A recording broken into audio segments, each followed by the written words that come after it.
आजची माझी रेसिपी आहे मँगो कुल्फी। त्यासाठी मी घेते 1 कप आंब्याचा रस। त्यात पाणी न घालता मी रस काढून घेतलेला 2 आंब्यांचा। तेवढंच 1 कप मी दूध घेतलेलं आहे। 1 कप साय घेतलेली आहे, फ्रेश साय घेतली मी।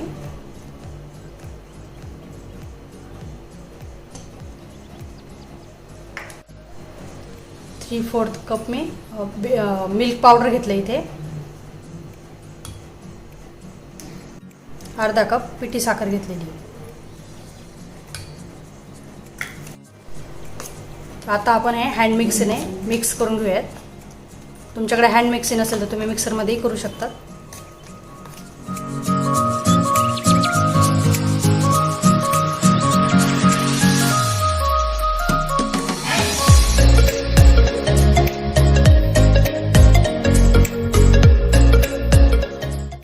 तर हे हँड मिक्समध्ये मी करून घेतलेलं आहे। यात मी टाकते काजू बदाम क्रश केलेले आहेत।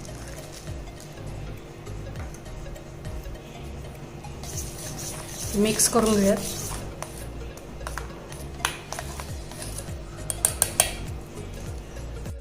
ते हे कुल्फीचं मोल्ड घेतलंय मी याच्यात आता आपण भरून बघूया।